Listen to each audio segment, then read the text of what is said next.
말씀입니다. 오늘은 아주 중요한 기독교 역사사적에서 매우 중요한 본문을 보고 있습니다. 기독교 역사상에서 공의회, 즉 사도들의 회의가 처음으로 열리는 것입니다. 오늘 예루살렘 공의회가 열리는 일을 보고 있습니다. 믿음의 세계는 이론적으로 기초는 튼튼해야 합니다. 다시 말하면 큐티도 하고 말씀도 통독하면서 열심히 말씀의 기초를 쌓아야 한다는 것입니다. 하지만 현장이 매우 중요하다는 것이죠. 아무리 말씀을 많이 배워도 말씀대로 살지 않으면 아무런 소용이 없다는 것입니다. 우리가 사랑에 대해서 말씀으로 배우며 사랑이 무엇이고 어떻게 살아야 하는지에 대해서 배우는 것, 그것이 필요합니다. 그렇지만 실제로 그 사랑을 실천해야 한다는 것이죠. 오늘 본문에는 이론에 매우 강한 사람들이 나옵니다. 그들은 현장에 충실했던 사람들을 비난하면서 그들 사이에 논쟁이 벌어집니다. 이 논쟁으로 인하여 교회 역사상 첫 번째 공의회인 예루살렘 공의회가 열리게 된다는 것이죠. 예루살렘 공의회는 사도들이 모여서 그 문제되는 일을 토론하고 그것을 토론함으로 통하여서 공식적인 결과를 내고 교회에게 선포하는 일입니다.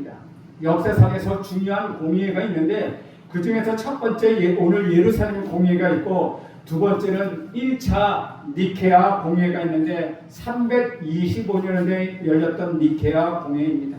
이때는 우리가 지금 사도신경과 같은 신앙 고백의 기초를 세울 때 니케아 공의회가 있었습니다. 또 제2차 콘스탄티노플 공의회가 있었는데 381년 여기에서는 니케아 신경, 즉 니케아에서 신앙 고백을 했던 것을 다시 한번 확인하는 공의회입니다. 그리고 431년에 에베소 공의회가 있는데 에베소의 공의회에서는 마리아를 예수 그리스도의 어머니라고 공식적으로 선언한 것이었습니다. 그리고 451년 칼케톤 공의회가 있는데 여기에서는 아주 중요한 예수 그리스도는 신성과 인성을 동시에 가지고 계신 분이다 라고 확정지었습니다. 이렇게 공의회는 수많은 공의회가 있었지만 이 공의회는 굉장히 중요한 역사를, 교회 역사에서 중요한 역사를 갖고 있습니다. 오늘 먼저 예루살렘 공의회가 모이게 된 배경을 우리가 조금 알아볼 필요가 있습니다. 이 공의회는 교회사에서 매우 중요한 사건이기 때문입니다. 이때가 예수님이 오신 후 약 50년경이었습니다. 그런데 이방인들도 예수를 믿게 되고 세례를 받게 됨으로써 교회 공동체에 들어오게 된 지 수년이 흐르는 때였습니다. 첫째로 그들은 하나님을 두려워하는 가이사랴의 로마 백부장 고넬료부터 시작되었다는 것이죠. 고넬료와 그의 가족들이 복음을 듣고 믿고 성령이 내려오심으로써 그들이 세례를 받았다는 소식을 예루살렘 지도자들이 들었을 때 그들은 이 일을 제기하는 대신에 하나님께 영광을 돌렸습니다. 둘째로 수리아 안디옥에서 이름은 나오지 않는 구브로와 구레네 몇 사람이 헬라인에게도 말하여 주 예수를 전파하기 시작했을 때였습니다. 수많은 사람들이 믿게 되는 놀라운 역사가 일어났습니다. 그 전까지는 유대인들에게만 전해졌는데 수리아 안디옥에서는 이방인, 즉 헬라인, 그리스인 사람에게도 복음이 전해졌다는 것을 믿게 되었다는 것입니다. 예루살렘 교회가 이것에 대하여 듣고 그것을 조사하여 보낸 사람이 바로 바나바였다는 것이죠. 바나바는 거기서 하나님의 은혜를 보고 기뻐했다고 말하고 있습니다. 셋째로는 사도행전 첫 번째 선교 여행을 보여주는데 그 기간에 로마 사람인 구브로 총독 서기오 바울이 최초로 믿게 되었습니다. 후에 바울과 바나바는 유대인들이 거부하니까 우리가 이방인에게로 향하리라 하고 담대하게 선언하고 나갔습니다. 그들이 어디로 갔는지 간에 유대인들과 이방인들이 모두 믿었으며 열정적인 갈라디아 지역 사역에 수리아 안디옥으로부터 온 바나바와 바울은 하나님이 함께 하시는 모든 일과 이방인들에게 믿음의 문이 열린 것을 수리아 안디옥 교회에 보고하였습니다. 그리고 거기서 오랫동안 머물렀다고 하는 것입니다. 이 모든 것을 누가 봐도 아주 확실한 일이었습니다. 고넬료와 안디옥의 헬라인 사람들이 회심한 후에 예루살렘의 지도자들도 하나님이 역사하셨다고 확신할 수 있었습니다. 그들이 성령을 받았기 때문입니다. 그렇다면 이제 그들이 바울의 선교 정책에 어떻게 반응할 것인지 중요한 관건이 되었다는 것이죠. 처음에는 이방인인 회심자들이 조금씩 나오더니 곧이어 폭발적으로 이방인 회심자들이 쏟아져 나오기 시작합니다. 유대 지도자들은 이방인들을 믿게 되었다는 일반적인 개념에 대해서는 문제가 없었습니다. 많은 구약 성경의 본문에서 그들도 포함될 것을 예언하고 있었기 때문입니다. 하지만 이제 한 가지 특별한 질문이 그들의 마음 가운데서 일어나기 시작합니다. 그것은 하나님께서 이방인들이 어떤 방법을 통하여 이 말씀이 믿음의 공동체 교회로 들어오도록 하셨는지 라는 것입니다. 들어오는 방법, 통로의 문제였다는 것이죠. 지금까지는 그들이 할례에 의하여 예루살렘에 합쳐질 것이며 율법을 지킴으로써 하나님의 언약 백성의 신실한 일원으로 인정될 것이라고 일부 유대인들은 생각했다는 것입니다. 그러나 지금 많은 사람들은 혼란스럽게 하고 놀랍게 하는 일들이 계속해서 벌어지고 있다는 것이죠. 이방인 회심자들이 할례를 받지 않고 그냥 세례를 받는 것으로 교회 안에 들어왔다는 것입니다.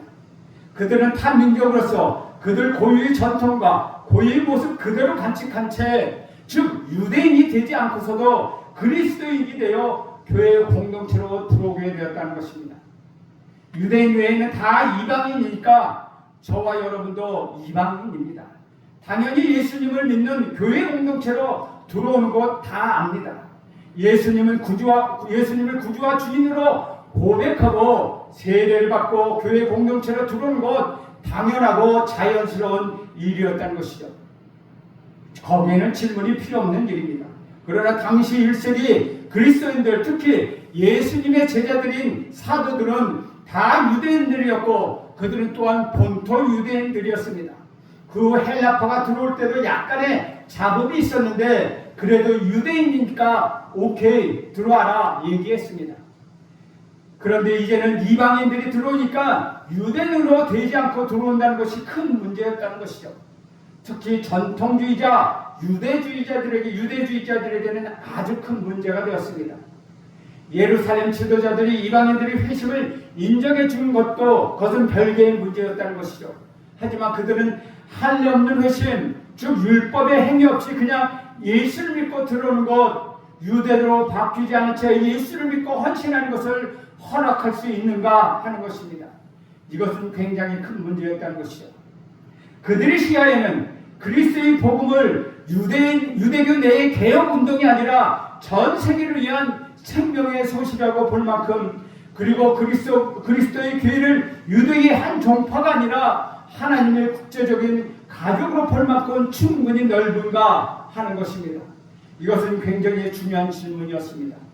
바나바와 바울 같은 사람들이 당연히 그렇게 해야 한다고 한 것이고 그것이 주님의 명령이라고 했습니다. 그러나 유대교회에 오랫동안 있다가 예수를 믿고 그리스도인이 된 사람들은 그래도 유대인이 된 다음에는 그리스도인이 되는 거 아니냐라고 보고 있는 상황이라는 것입니다. 그래서 이 15장은 사도행전의 중심부이며 전환점이 될 수 있다는 것이죠. 사도행전 전체가 28장까지 되어 있지만 15장이 거의 가운데 있고 중심부며 오늘 전환점을 맞이하고 있다는 것입니다. 15장에서 예루살렘은 여전히 관심의 초점인데 베드로가 여기서 마지막으로 나오고 더 이상 사도행전은 등장하지 않습니다. 이제부터는 사도행전에 베드로가 사라지고 대신에 바울이 주인공이 되고 있습니다. 바울이 아시아를 넘어 유럽으로 심차가 나감에 따라 예루살렘이 눈에 띄지 않는 곳으로 물러나 버리고 이제는 로마가 시야에 들어오게 된 것입니다. 이것이 사도행전 저자 누가의 의도였다는 것이죠. 실제로 우리는 교회사의 관점에서 볼 때 예루살렘에 열렸던 이 첫 번째 전 기독교 공회 사도들의 회의가 얼마나 중요한 것인가를 우리는 볼 수 있습니다. 이 회의의 결과에 따라서 예수님이 너희가 땅끝까지 이르러 내 증인이 될 것이라고 하신 그 말씀이 이루어지고 있는 것인가, 아니면 제대로 가지 못하고 어려움을 겪게 될 것인가에 거기에 달려있다는 것입니다. 제1차 전도여행을 하고 돌아왔을 때 제1차 전도여행의 핵심은 복음의 유대인에게서 이방인에게로 갔다는 것입니다.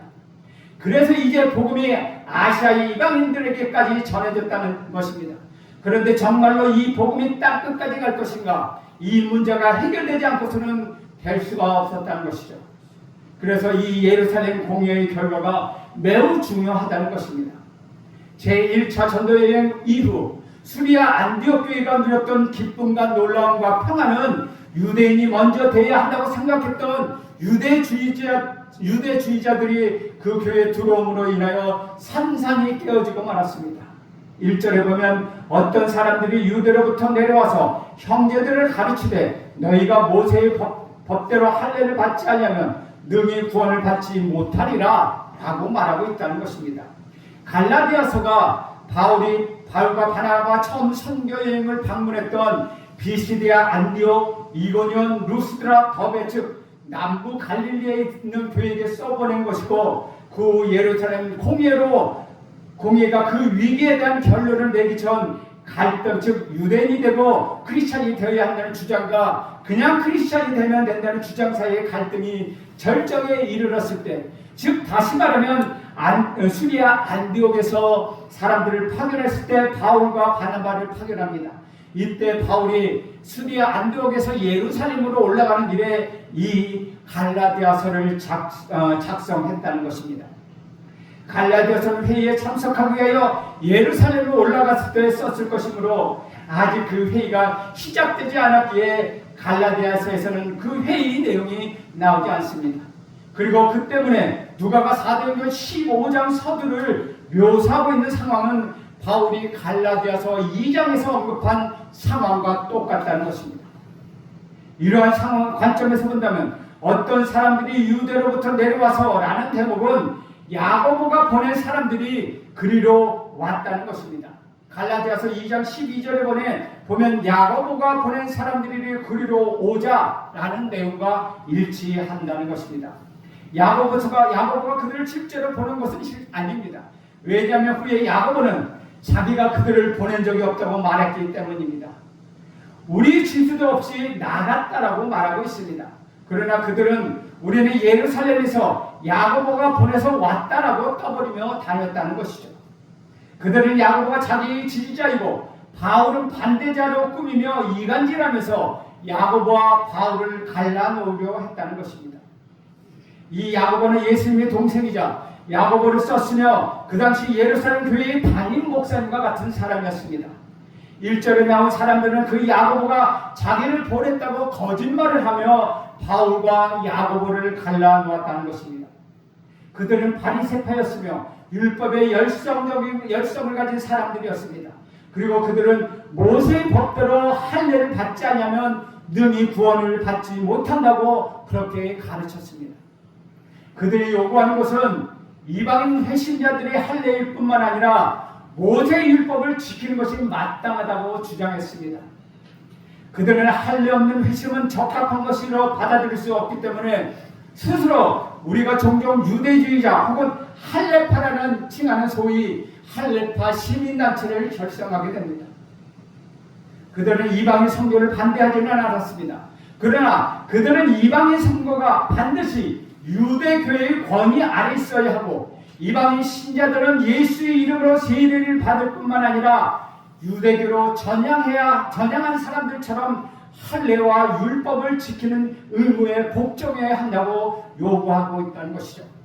만약 이 사람들의 이야기라면 우리 모두는 다 구원을 받지 못했을 것입니다. 그러니까 유대인들의 율법을 다 지키면서 크리스찬이 되어야 한다고 가르치고 있다는 것입니다. 그래서 문제가 일어났다는 것이죠. 2절 말씀을 보겠습니다. 2절 말씀에 바울 및 바나바와 그들 사이에 적지 아니한 다툼과 변론이 일어난지라 형제들이 이 문제에 대하여 바울과 바나바 및 그 중에 몇 사람을 예루살렘에 있는 사도와 장로들에게 보내기로 작정하니라. 엄청나게 토론하고 논쟁이 벌어졌습니다. 굉장히 흥분했을 것이고 또 서로가 큰 소리를 높였을 것입니다. 우리는 그들이 무엇을 말하고 있으며 어떤 문제가 되었는지 분명히 알 필요가 있습니다.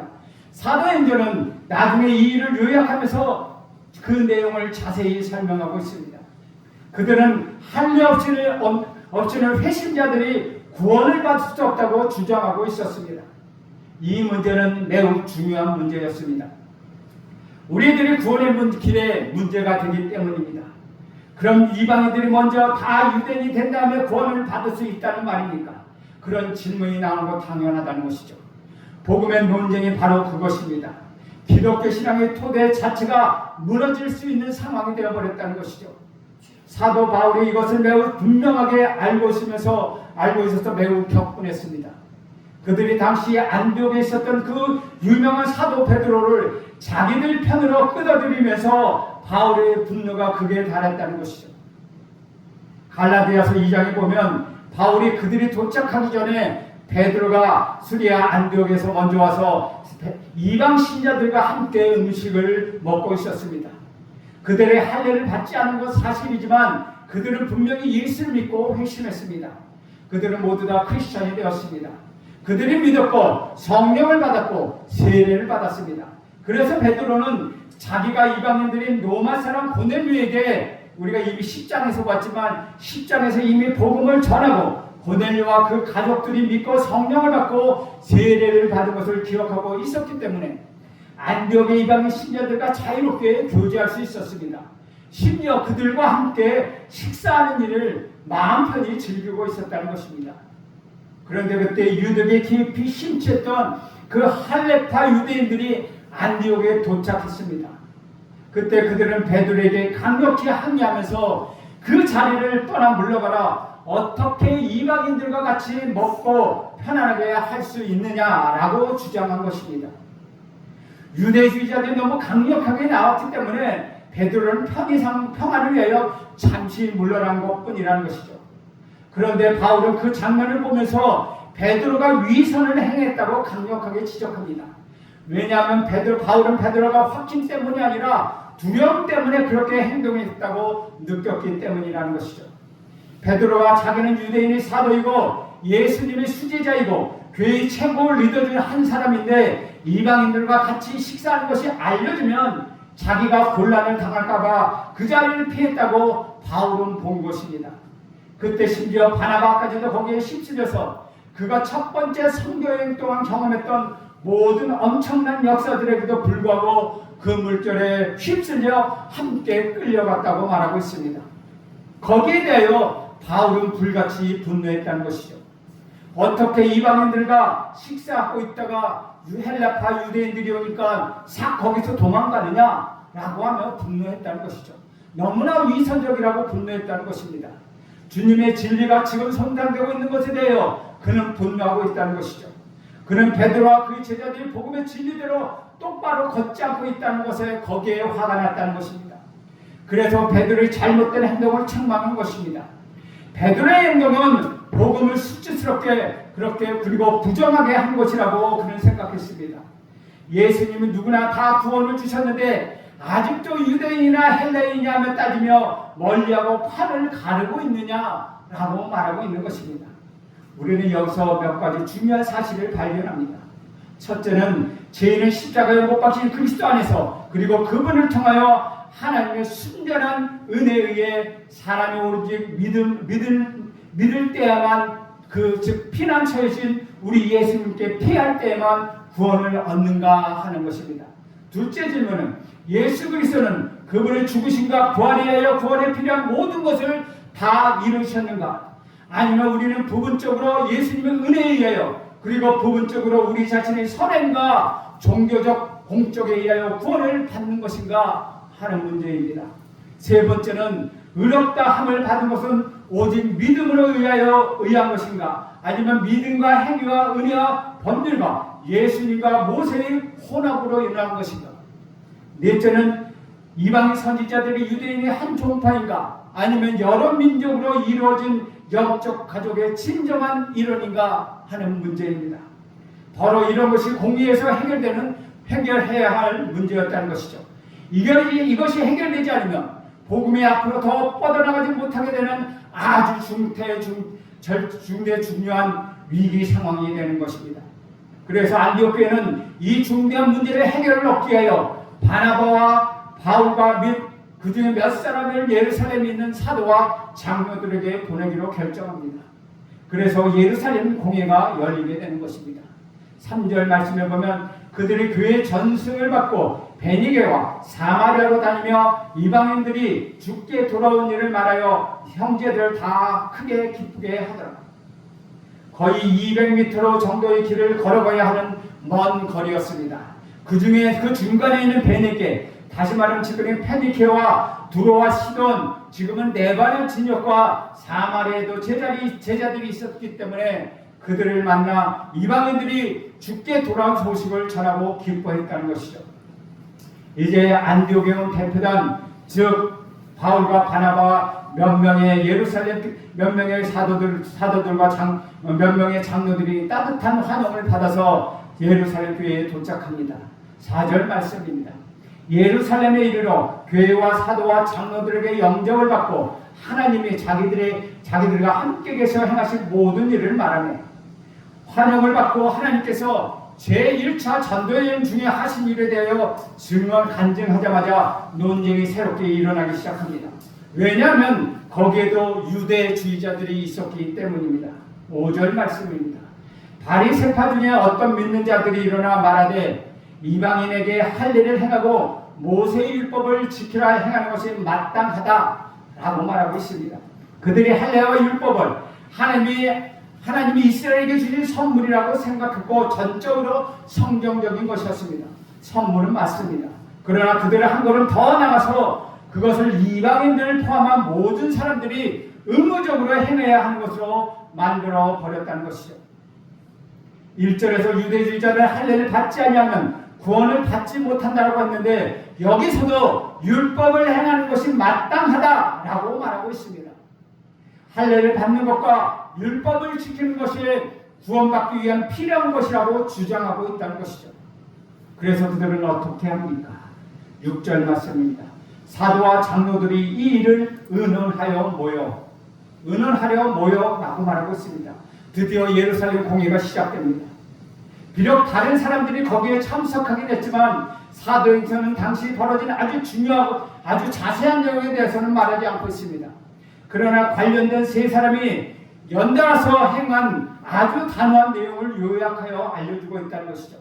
첫째는 사도 베드로의 증언이고, 둘째는 바나바의 지원을 받은 사도 바울의 증언이며, 셋째는 예루살렘 동생인 당시 예루살렘 교회의 실질적인 담임 목사였던 야고보의 발언입니다. 이 중에 오늘은 베드로가 말하는 내용만을 살펴보려고 합니다. 베드로가 기여한 것은 회의에 모인 사람들에게 고넬료의 사건을 이야기한 것입니다. 아마도 10년쯤 지나는 일이었을 것입니다. 그 사건에서 베드로를 주된 역할을 감당했습니다. 성령께서 그리로 보내주셨습니다. 그런데 먼저 그는 모든 주도권이 하나님께 있다고 겸손하게 말하고 있습니다. 7절 말씀입니다. 많은 변론이 있은 후에 베드로가 일어나 말하되 형제들아 너희가 알거니와 하나님이 이방인들로 내 입에서 복음의 말씀을 들어 믿게 하시려고 오래전부터 너희 가운데서 나를 택하시고, 베드로는 내가 한 것이 아니라 하나님이 하셨다, 하나님이 하시기 위하여 나를 선택하셨다라고 이야기하고 있습니다. 오래전부터 그들 가운데서 그를 선택하셔서 이방인들로 복음을 듣게 하셨다는 것입니다. 선택도 하나님의 것이요 특권도 하나님의 것이라고 고백하고 있습니다. 8절 말씀입니다. 또 마음을 아시는 하나님이 우리에게와 같이 그들에게도 성령을 주어 증언하게 하시고, 둘째로 또 마음을 아시는 하나님이 유대인이 자신들에게 하신 것과 같이 그들에게도 성령을 주셨다고 증거하고 있다는 것입니다. 이는 베드로가 이전에 한 말, 곧 각 나라 중 하나님을 경외하는 사람은 하나님이 다 받으신다라고 고넬료와 고넬료의 가족 앞에서 했던 그 말이 예수를 믿고 구원받는 데에는 인종적 장벽은 아무것도 없고 전혀 없다는 것을 보여주고 있다는 것이죠. 하지만 하나님은 그들에게 성령을 주셨을 때에만 그들을 그분의 가족으로 받아들이신다는 의미여서 그들에게 성령을 주시고 그들을 인정해 주셨다는 이야기입니다. 즉 우리가 믿는 것은 성령을 받아서 믿기 때문에 성령이 우리에게 임하시면은 그들은 하나님의 가족이 될 수 있다는 것입니다. 9절 말씀입니다. 믿음으로 그들의 마음을 깨끗하게 하사 그들이나 우리나 차별하지 아니하셨느니라. 셋째로 믿음으로 그들의 마음을 깨끗하게 하셔서 그들이나 우리가 차별하지 않으시고 똑같다고 보여주셨다는 것입니다. 유대인들을 특별하게 보시고 이방인들을 낮게 보신 것이 아니라 똑같이 보셨다는 것이죠. 그러므로 교제를 가능하게 하는 것은 외적인 음식물이나 의식적인 정결의식이 아니라 내적인 정결이라고 말할 수 있습니다. 즉 마음이 어떠한가, 정말 예수를 믿는가, 그것이 더 중요하다는 것입니다. 이러한 삼중적인 하나님의 역사, 베드로를 선택하신 성령을 이방인들에게 주심, 마음을 깨끗하게 하심을 말하면서 베드로는 피할 수 없는 결론을 이끌어냅니다. 그것을 표현하면 먼저 베드로는 그 정반대되는 것에 대하여 말하고 있다는 것이죠. 10절 말씀 이야기 보겠습니다. 그런데 지금 너희가 어찌하여 하나님을 시험하여 우리 조상들과 우리도 능히 매지 못하던 멍에를 제자들의 목에 두려느냐. 왜 그분이 이미 분명하게 주신 것을 저항함으로써 그분을 자극시키는 것인가? 그분에게 불순종하는 것인가? 우리 유대인들은 율법에 순종함으로써 구원을 얻는 것이 아니다. 그렇다면 우리가 어떻게 이방인들에게 율법에 순종하기를 기대한단 말인가? 그럴 수 없다 라고 말하고 있다는 것입니다. 영어 성경에는 앞에 no라는 단어가 있지만 우리말에는 번역되어 있지 않습니다. 그리고 베드로는 결론을 내립니다. 11절 말씀입니다. 그러나 우리는 그들이 우리와 동일하게 주 예수의 은혜로 구원받은 줄을 믿노라. 베드로가 이 마지막 말을 할 때 우리는 그가 바울의 안디옥에서 공개적으로 그를 책망하면서 했던 복음의 선포를 상당히 무의식적으로 되풀이하고 있다는 것을 깨닫게 된다는 것이죠. 쉽게 말하면 바울에게 딱 야단을 맞았는데 바울이 야단쳤던 내용과 베드로의 말의 내용이 상당히 비슷하다는 것입니다. 갈라디아서 2장 16절에 보면 바울이 이렇게 이야기합니다. 사람이 이롭게 된 것은 율법의 행위로 말미암이 아니요 오직 예수 그리스도를 믿음으로 말미암는 줄 알므로 우리도 그리스도 예수를 믿나니 이는 우리가 율법의 행위로서가 아니고 그리스도를 믿음으로써 의롭다 함을 얻으려 함이라. 율법의 행위로는 의롭다 함을 얻을 육체가 없느니라. 베드로는 여기서 이렇게 말합니다. 우리가 주 예수의 은혜로 구원을 받고 그들도 꼭 마찬가지로 주 예수의 그리스도의 은혜로 구원을 얻었다고 우리는 믿는다 라고 말하고 있다는 것이죠. 그런데 나는 믿는다라고 말하지 않고 우리는 믿습니다라고 말하고 있습니다. 그러면 베드로가 말한 내용이 상당히 압축된 내용인데 네 번에 걸쳐 그들을 또는 우리는 그들이라는 주제가 반복되고 있다는 것이죠. 하나님은 성령을 우리에게 주신 것처럼 그들에게 주셨습니다. 우리와 그들 사이에는 아무런 차별을 두지 않으셨습니다. 그렇다면 왜 우리는 그들에게 우리도 감당하지 못할 멍에를 준비하는 것입니까? 우리가 구원을 얻는 것은 은혜로 된 것이요 그들이 구원을 얻는 것도 은혜로 된 것입니다 라고 베드로는 결론을 내립니다. 사랑하는 여러분, 은혜와 믿음은 우리를 다 평등하게 만듭니다. 하나님의 은혜와 믿음 앞에서 내가 잘났다 내가 못났다는 것 아무것도 없다는 것입니다. 내가 위고 너는 아래라가 한 것 전혀 없다는 것입니다. 그래서 베드로는 마지막에 너는 믿노라가 아니라 우리는 믿노라고 선포하고 있다는 것입니다.